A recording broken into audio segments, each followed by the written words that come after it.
Hello students, welcome to our YouTube channel Education Point Coaching Classes. Students, today we are going to do worksheet number 28. It is of subject English, class 10th and dated 14 September 2021. And students, for the name of the student and name of the class teacher, the space is provided to you. You will fill these two columns yourself. Okay, so let's see what's there in the worksheet today. बच्चों, जो आज हमारे पास worksheet आई है वही continued worksheet है जो हमने पहले वर्कशीट्स की थी. That is about Nelson Mandela long walk to freedom. जैसे आप जानते ही हैं कि ये जो स्टोरी है, ये जो आप जो चैप्टर पढ़ रहे हैं, ये नेल्सन मंडेला की ऑटोबायोग्राफी है. और नेल्सन मंडेला जब साउथ अफ्रीका के प्रेसिडेंट बने थे तो वो अपनी स्पीच में सब डिग्निटरीज़ को एड्रेस करते हुए बोल रहे हैं, बात कर रहे हैं. और ये जो आज आपको एक्सट्रैक्ट गिवन है ये उन्हीं की स्पीच का एक पार्ट है, यानी कि उन्हीं के जो एक्सपीरियंसेस जो उन्होंने लाइफ में फेस किए जब रेशियल डिस्क्रिमिनेशन था, किस तरह से उन्होंने डिफ़िकल्टीज़ को, चैलेंजेस को का सामना किया. तो ये जो एक्सट्रैक्ट है वो उसी के बेस पे, अपने एक्सपीरियंसेस के बेस पे है. तो चलिए आइए रीड करते हैं paragraph. It is an extract from Nelson Mandela Long Walk to Freedom. Read it carefully and answer the questions that follow. In life, every man has twin obligations. Obligations to his family, to his parents, to his wife and children, and he has an obligation to his people, his community, his country. तो कोई भी person है उसकी life में दो obligations होती हैं, दो रिस्पॉन्सिबिलिटीज़ होती हैं, या दो की तरफ उनकी ड्यूटी बनती है. तो वो क्या है? एक तो अपनी फैमिली की तरफ, फैमिली में अपने पेरेंट्स की तरफ, वाइफ, चिल्ड्रन, अपने घर की तरफ जो उसकी रिस्पॉन्सिबिलिटीज़ हैं वो हैं. और दूसरी ऑब्लिगेशन है, दूसरी तरफ जो रिस्पॉन्सिबिलिटी है वो है उसकी कम्युनिटी, कंट्री, या फिर अपने जो लोग हैं उनके प्रति जो रिस्पॉन्सिबिलिटीज़ हैं वो हैं. तो हर एक ह्यूमन बीइंग के लाइफ में ये दो रिस्पॉन्सिबिलिटीज़ होती हैं. आगे, in uh civil and human society each man is able to fulfil those obligations according to his और ओन इंक्लिनेशंस एंड एबिलिटीज़. और हर एक इंसान जिसके पास जितनी उसकी कैपेबिलिटीज़ हैं, जितना वो अर्न करता है और जितना वो समझ पाता है, उस अकॉर्डिंग वो सारे रिस्पॉन्सिबिलिटीज़ अच्छी तरह निभाता है अपनी लाइफ में. But in a country like South Africa, it was almost impossible for a man of my birth and color to fulfill both of these obligations. लेकिन ऐसी कंट्री, साउथ अफ्रीका जैसी कंट्री, क्यों? क्योंकि यहाँ पर रेशियल डिस्क्रिमिनेशन था. तो कह रहे हैं कि मेरी कंट्री में, साउथ अफ्रीका में, ये दोनों ही रिस्पॉन्सिबिलिटी ह्यूमन बींग्स या फिर जो मैन है वो कंप्लीट नहीं कर पाता, फुलफिल नहीं कर पाता. क्यों? क्योंकि वहाँ पर बहुत ज़्यादा रिस्ट्रिक्शंस थी, रेशियल डिस्क्रिमिनेशन था और उनको इक्वल राइट्स नहीं दिए जाते थे. इसीलिए वो कह रहा है कि इस कंट्री में, साउथ अफ्रीका जैसी कंट्री में, सारी ऑब्लिगेशंस को पूरा करना एक ह्यूमन बीइंग के बस की बात नहीं थी. In South Africa, man of color who attempted to live as a human being was punished and isolated. अगर कोई इंसान साउथ अफ्रीका में उसकी कलर का, जो वो ब्लैक था, तो ब्लैक कलर का कोई पर्सन अगर ह्यूमन बीइंग की तरफ लाइफ जीना भी चाहता है या अपनी ऑब्लिगेशंस को पूरा करना भी चाहता है तो उसको जो उसकी गवर्नमेंट है वो करने नहीं देती और उसको पनिश किया जाता है और उसको आइसोलेट मीन्स सभी सोसाइटी से अलग कर दिया जाता है. In South Africa, a man who tried to fulfill his duty to his people was inevitably ripped from his family and his home and was forced to live life apart, a twilight existence of secrecy and rebellion. और अगर कोई human being ऐसा करने की कोशिश करता भी, अपनी ड्यूटी निभाने की कोशिश करता है, तो उसको उसकी फैमिली से अलग कर दिया जाता है और ऐसी जगह पे छोड़ दिया जाता है जहाँ पर वो, उसके पास कोई ऑप्शन नहीं है, बस वो रिबेलियन बन जाता है. I did not in the beginning choose to place my people above my family. But in attempting to serve my people, I found that I was prevented from fulfilling my obligations as a son, brother, father and a husband. और कह रहे हैं कि beginning में भी, I did not in the beginning choose to place my, मैंने भी ऐसा कभी नहीं सोचा था कि मैं अपने लोगों को अपनी फैमिली से ऊपर सोचूंगा, लेकिन उसके लिए क्या था, फैमिली ऊपर थी. ठीक है. I found that I was prevented from being, और हर एक इंसान जैसे अपनी फैमिली को अबव रखता है उसने भी ऐसे ही किया, बट उसने ये पाया, ये उसको देखने को मिला कि उसको वो अपनी ऑब्लिगेशंस, वो उसकी जो अपनी ड्यूटीज़ हैं as a son, as a brother, as a father और एज अ हस्बैंड, वो अपनी ड्यूटीज़ को फुलफिल नहीं कर पाया due to such restrictions in South Africa. I was not born with hunger to be free.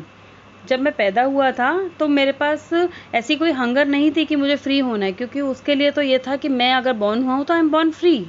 तो उसके लिए तो कभी उसने फ्री होने के बारे में कभी सोचा भी नहीं था।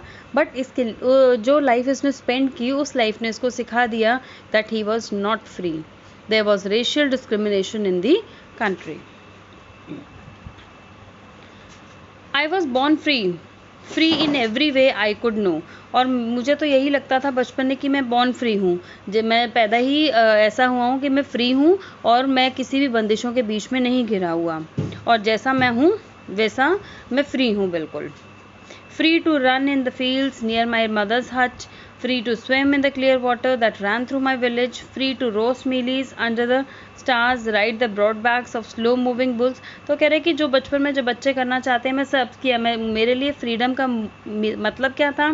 सिर्फ फील्ड्स में मूव करना, स्विमिंग करना और इधर उधर अपने मील्स बनाना, स्टार्स के नीचे बैठना। तो मेरे लिए फ्रीडम का मतलब ये था। As long as I obeyed my father and abided by the customs of my tribe, I was not troubled by the laws of man or God। और जब तक मैं अपने फादर्स जैसे मुझे बोलते गए मैं वो करता गया, तब तक मुझे लगा मैं फ्री हूँ। बट स्लोली एंड ग्रेजुअली जैसे जैसे मैं बड़ा हुआ और मैंने लाइफ को समझा, तो मुझे समझ में आई कि this freedom is not the actual freedom. ठीक है, बचपन में मुझे कोई प्रॉब्लम नहीं हुई, लेकिन जब मैं बड़ा हुआ I was not troubled by the laws of the man और गॉड। और मुझे तब समझ में आई कि ये जो फ्रीडम है that is not the actual freedom. ठीक है, सो ये एक्सट्रैक्ट आपका यहीं पर ख़त्म हो गया है। तो अब इससे रिलेटेड जो क्वेश्चंस हैं वो एक बार देख लेते हैं। What did Mandela think about freedom in his childhood? बचपन में मंडेला का मतलब चाइल्डहुड से क्या था? It is a dream, it was meant for adults, he was born free और ही हैड नो फ्रीडम। तो उसके लिए बचपन में मीनिंग था कि ही वॉज बॉर्न फ्री, कि उसका कि वो पैदा ही ऐसा हुआ है कि वो फ्री है, उसके लिए कोई रिस्ट्रिक्शंस नहीं हैं। ओके, तो correct option is C. Second, select the suitable word from the extract to complete the following. तो आपको 4 वर्ड्स दिए हैं, 4 वर्ड्स हैं, depth and height. Depth and height दोनों ऑपोजिट वर्ड्स गिवन है। आपको यहाँ पर एवर्जन का ऑपोजिट ढूंढना है। एवर्जन का होता है मतलब कि आपको कोई चीज़ पसंद नहीं है, और कोई चीज़ पसंद ना होना दैट इज़ एवर्जन, और कोई चीज़ पसंद होना that is the opposite thing. तो इसमें से किसका मतलब होता है? जो पसंद होना। ठीक है, तो ऑब्लिगेशन तो आपकी ड्यूटी है।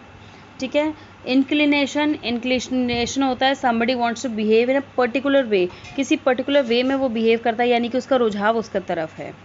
एबिलिटीज़ होता है कि आपकी जो फिजिकल पावर या फिर कोई ऐसी आपकी कैपेबिलिटी है जिसकी वजह से आप वो काम करते हो।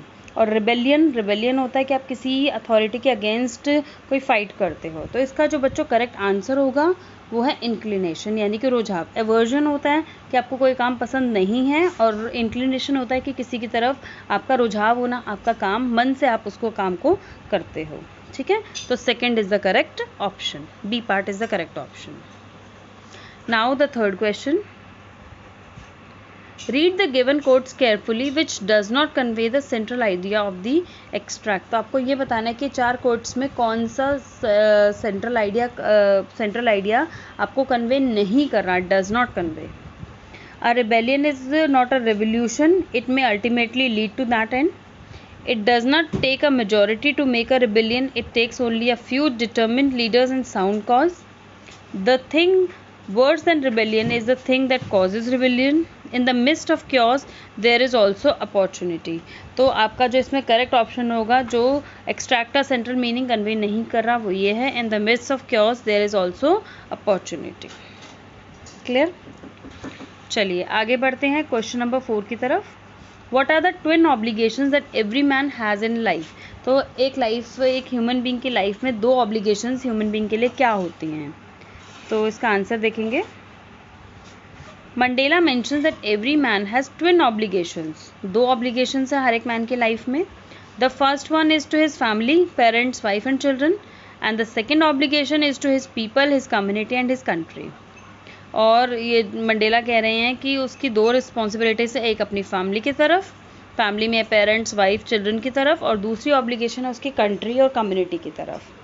ठीक है। Everyone fulfils his duties as per his inclination and interest, और हर एक इंसान अपनी ड्यूटीज़ को अपनी इंक्लिनेशन के हिसाब से और अपनी एबिलिटीज़ के इंटरेस्ट के हिसाब से पूरा करता है। क्लियर? चलिए आइए देखते हैं question number 5। A man of colour in South Africa was not free, how? कि जो कलर का इंसान, मैन ऑफ कलर यानी कि जो ब्लैक पर्सन है, यहाँ ब्लैक पर्सन की बात की जा रही है क्योंकि साउथ अफ्रीका में रेशियल डिस्क्रिमिनेशन था, तो इसीलिए उन लोगों के बारे में बात कर रहे हैं। Man of colour in South Africa was not free, जो ब्लैक पर्सन थे वो वहाँ पर फ्री नहीं थे। कैसे? In South Africa there was a system of racial discrimination and dark skinned people didn't have any rights, और साउथ अफ्रीका में रेशियल डिस्क्रिमिनेशन था और जो डार्क स्किन्ड यानी कि जो काले लोग थे उनके पास कोई भी राइट नहीं था। सो अ मैन इन कलर, इसीलिए कहा गया कि जो मैन इन कलर है साउथ अफ्रीका में वो फ्री नहीं है। ठीक है, तो आई होप बच्चों ये आपको इजी सी वर्कशीट समझ में आ गई होगी। इन केस अगर बच्चों आपको कोई डाउट आता है तो कमेंट सेक्शन में ज़रूर लिख कर बताइए, और वीडियो को लाइक शेयर एंड सब्सक्राइब ज़रूर करिए। चलिए मिलते हैं नेक्स्ट वीडियो में। Till then bye bye students.